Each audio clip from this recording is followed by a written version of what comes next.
스튜디오 미르는 상장일에 따상을 갔는데 2일차도 주가가 20% 넘게 올랐어요. 꿈비도 따상 이상의 높은 기대 수익률 기대할 수 있겠죠? 그런데 스튜디오 미르 2일차 동시호가 움직임을 보면 특이한 점이 나옵니다.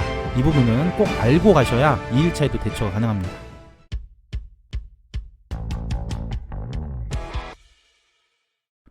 안녕하세요 여러분, 집에서 돈 버는 방법 집돈버 굿즈입니다. 이제 내일 꿈비 공모주가 상장합니다. 이젠 뭐 따상이 너무 당연한 상황이 됐기 때문에 꿈비가 따상이 나온다고 해도 전혀 놀랍지 않을 것 같아요. 이런 당연한 일들이 내일 또 오길 바라고요. 과연 따상 이상의 추가 수익까지 갈 수 있을지 오늘 최종 점검 해볼게요. 구독과 좋아요 알림 설정은 저에게 큰 힘이 됩니다. 먼저 일정인데요. 스튜디오 미르는 화요일 어제 상장을 했죠. 그리고 내일 꿈비가 상장하는데 오늘 국내 증시가 괜찮기 때문에 새벽에 미국 쪽만 큰 이변이 없다면 꿈비가 상장하는데 영향은 없을 거라고 봅니다. 꿈비의 주관사는 키움증권이었고요. 공모가 5,000원, 시가총액 397억, 매우 소형 종목이었죠.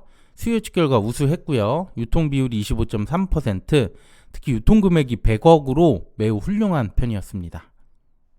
여기 기관 최종 확약이 나왔는데 수요예측 때 12.2%였던 확약이 최종 무려 43.2%로 대폭 증가가 됐고요. 그중 3개월이 다수에 몰려 있습니다. 그래서 유통물량은 최종 140만 건 정도, 비율로 17%대, 10%대로 진입을 했습니다.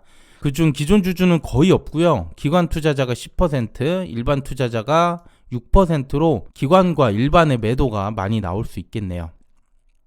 그래서 최종 유통금액은 30억 줄어든 70억으로 확정됐습니다. 기존에도 가벼웠는데 더 낮아져서 스펙주 유통물량보다 작아졌어요. 금액으로 보면 기관이 40억, 개인이 25억, 기관과 개인이 다 던질 일이 없겠지만 던진다 하더라도 충분한 수급이 예상됩니다. 자, 그러면 제가 생각하는 목표 수익률 보겠습니다. 최근에 따상간 종목들과 시가총액, 유통금액을 비교해보면 꿈비는 규모 면에서도 엄청난 차이가 있어요. 수요예측도 좋았고요. 특히 최종 확약도 크게 늘면서 최근 공모주 중에 확약 비율이 가장 높습니다. 그만큼 단기간 내 공모가 밑으로 크게 하락할 일이 없다는 거죠. 그리고 어제 상장한 스튜디오 미를 보면 어느 정도 예상한 것처럼 따상에 안착을 했고요.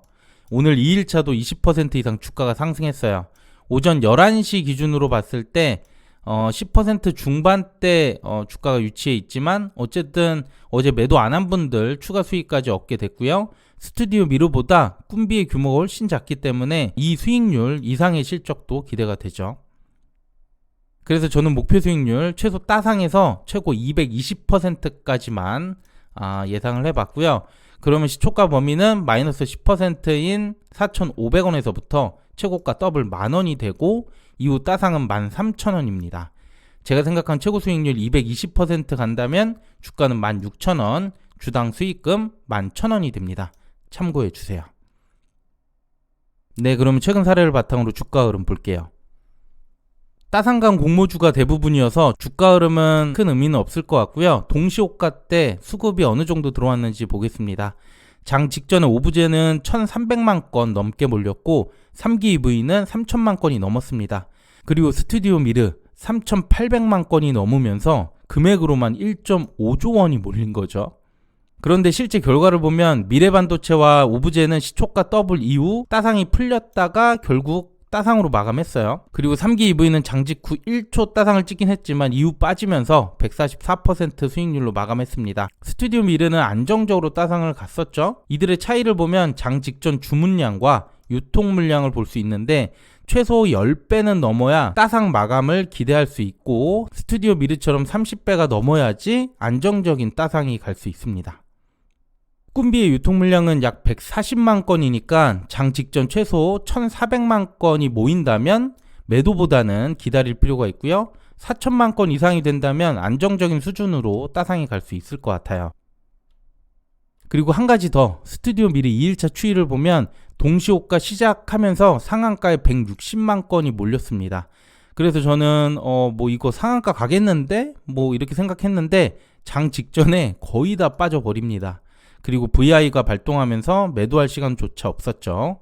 그래서 꿈비도 이와 유사한 상황이 나올 수 있는데 우선 동시호가 때 특히 장직전 물량, 이게 초반 물량을 그대로 유지해 준다면 상한가 가능성이 높아 보이고요. 스튜디오 미러와 유사하게 진행이 된다면 상한가 시작이 어려울 수 있습니다. 참고해 주세요. 네, 그러면 오늘 말씀드린 내용 정리해 볼게요. 저는 목표 수익률 최근 따상 공모주들 사례를 분석해 봤고요. 최소 따상에서 220% 다음날까지 더 유지해서 본다는 얘기인 거죠.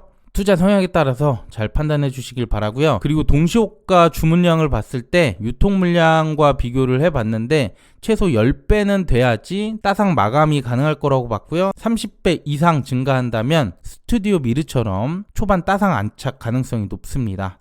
그리고 상장 2일차에도 장직전 물량이 중요할 것 같고요. 동시호가 초반 주문량이 유지된다고 하면 따상상까지도 기대할 수 있습니다. 네, 오늘 내용은 여기까지고요. 만약 내일 꿈비도 따상이 나온다면 5연속 따상 공모주가 됩니다. 꿈비가 꿈을 이뤄줬으면 좋겠고요. 배정받으신 분들 내일 부디 좋은 결과 있길 바랍니다. 네, 오늘 내용도 괜찮았다면 구독과 좋아요, 알림 설정 부탁드릴게요. 감사합니다. 상장일 주가 흐름은 단순 정보 전달의 목적이 있고요. 이에 따른 투자의 책임은 본인에게 있다는 점 꼭 유의해 주시길 바랍니다.